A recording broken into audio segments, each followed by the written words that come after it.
Welcome to the freaking after party. Today's mysterious pie symbol on a floppy disk is reserved exclusively for our Patreon supporters, which is you. Thank you so much. Also, I would like to correct that intro. I don't think the pie symbol is on the floppy disk. It's just on the computer, the web page on the World Wide Web. Just saying. Okay. Oh, that's very important because continuity, man. There's so many continuity mistakes in this movie. So many. Okay, sorry. and yet so much attention paid to like the fact that she drinks a Gibson and makes that at home.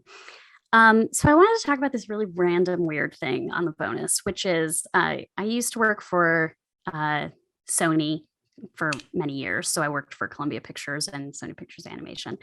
And one of the weird things, and I don't know if they do this anymore, but they used to manufacture a snow globe for every Columbia Pictures film that was like given as a gift to the executive team on the film.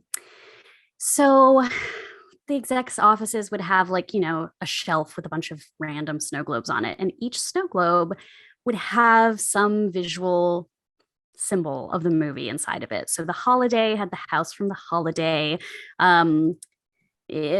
Pick a Roland Emmerich End of the World movie, it would have like, you know, a Statue of Liberty hand broken off or whatever. Like it would have some like visual representation of the movie.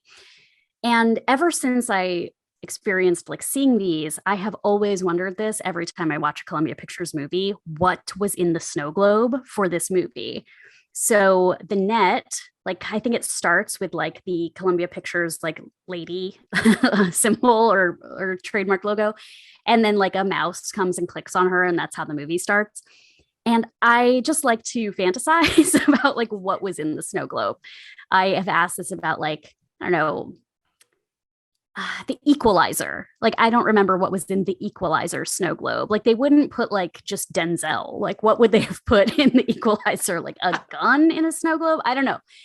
So for the net, like, would it be a laptop on a beach chair? Maybe like that's, I think my would it just be guess. A pie symbol?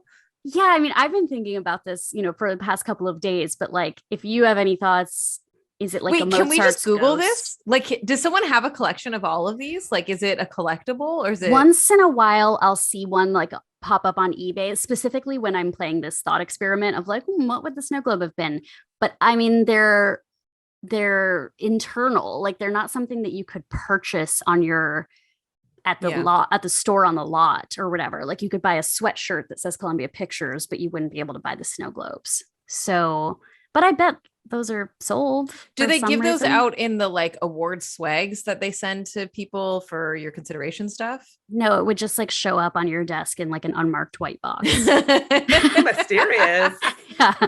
Which is true of a lot of like the studio swag in my experience, is that it would like when I was at a different studio, they did a lot of just like t-shirts and hats, you know, that sort of thing that was for everyone, assistants, you name it, mailroom, everyone got the t-shirt or the hat, and that would just like show up on your desk with no fanfare. The same was true of these snow globes, which were just for upper level executives as far as I recall, but you know, they probably cost a bit to fabricate considering that they were not in large quantity. This is funny.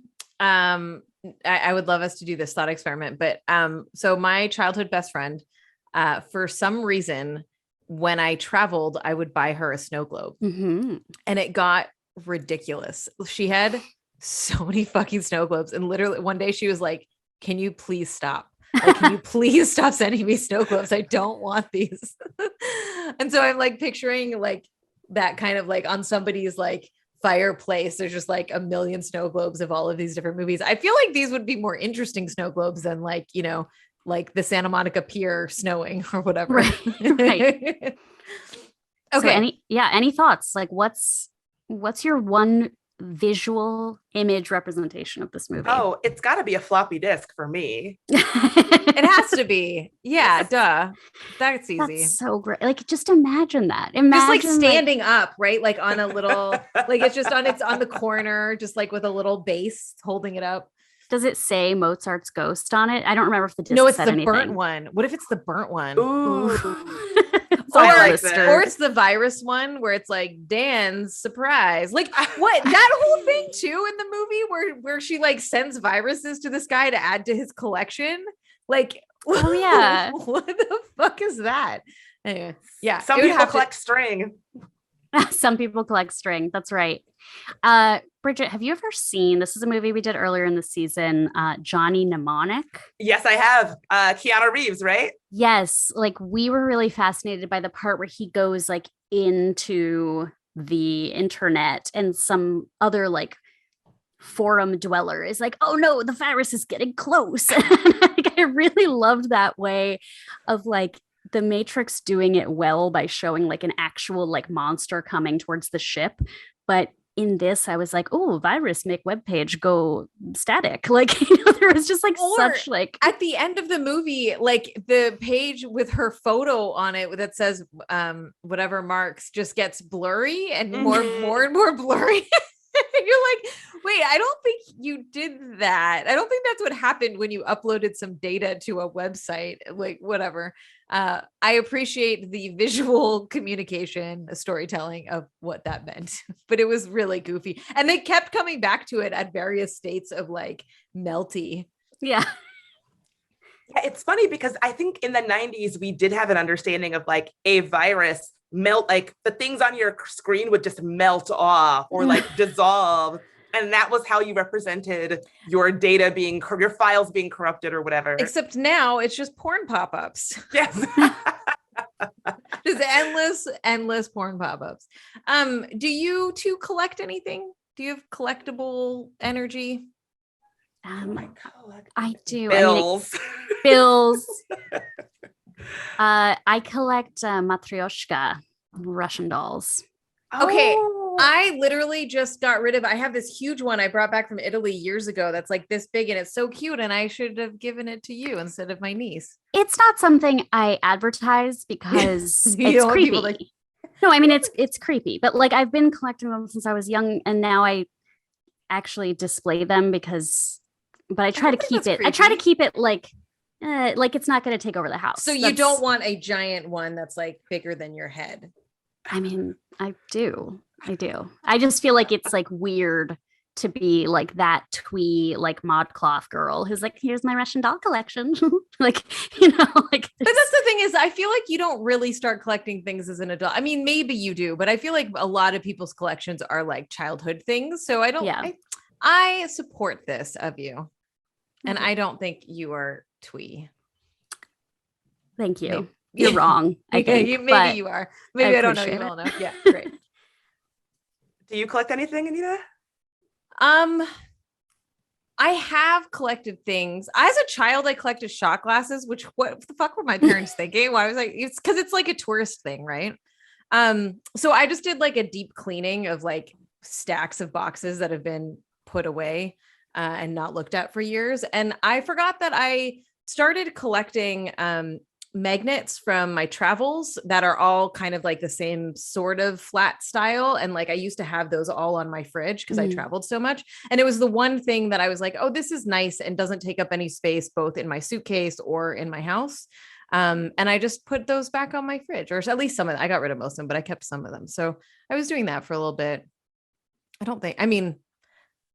have a bunch of weird collecting stories as a kid. So I don't know if I've ever told this story before, but immigrant parents, as a child, there's just so much miscommunication that happens with the world and you. And as a child, you have to deal with the consequences of that. And so it was like button day at school once. And my mother, she sewed like clothing buttons on like fully all over a shirt, pants, hat, like just, I was covered in buttons, and I walk into school in this fucking button outfit and realize that they're like pins buttons. Yeah. Right. And how long did it take my mom to hand stitch all of that? Right. So since that day as a child, I started collecting pins because I think I was so mortified that like I was like, well, that will never happen to me again. We should have a little, I don't anymore, but yeah. Yeah. I was going to say we should have a little like trading session. I was, again, saying like that ModCloth girl, like I was the denim jacket bisexual with covered in pins. So I finally moved them all to like a pin banner because I wanted to keep all of my pins. But every time I was going out, I was like, my purse is getting caught on all my pins. So. I stopped buying pins because I was like, what the fuck am I doing with all these? But I don't know if you can see in the background here, that is a pin board. Like half of it is like pins on the top of it. Cause I was like, what am I going to do with all this shit? But I used to be obsessed with like video game plushies. Like I just stopped. I was like, I don't want my house to look like full of toys. So now they're hidden in like a shelf in my office. And I don't know. I stopped buying pins, even though sometimes you see them and you're like, this is so cool. And I love this. Yeah. What the fuck purpose does this serve other than supporting artists, which is a good purpose, I guess. I guess it is. It is a good purpose to support artists. Sorry. This part isn't like, this video is just for us, right? This video isn't going to the patrons. This is going to the patrons. It is? Okay, that's fine. It's just not going on the YouTube. I'm recording in my partner's office, and if you can see his all of his toys. Oh my God. And I shouldn't say all. That's just a small That's selection. just a sampling. Yeah.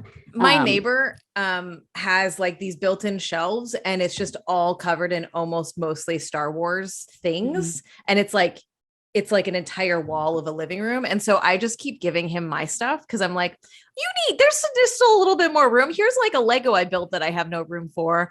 Like here's some little like Star Wars figurines I bought that I like. And so just like keep putting things on his shelves to get them out of my house because I did collect too many toy things. I think there's a way to do toy collection as an adult that like feels good and like honors what it means, but like they can get out of control pretty quickly. Oh yeah. And I live in a 1-bedroom apartment. So that threshold for out of control is pretty low in my neck of the woods. My problem is we had Feminist Frequency had an office in San Francisco. And so it was like, oh, cool. I'll get this and just stick it in the office. And everything just got stuck in the office. And then when we closed the office, I was like, the fuck do we do with all this stuff? But yeah, so yeah, I don't think I really actively collect anything at the moment. Well, if any of our plants, I have too many plants. Does that count as collecting? I'm always curious about this particular question. I'm glad you brought it up. So if our patrons want to comment on this, I would be interested in reading that. Yeah, what people collect? Viruses. Viruses. All right, y'all. Bridget, thank you so much for joining us today. This was so fun. Oh, this was a delight. Thank you so much for having me. I really appreciate it. See you on the internet. Bye.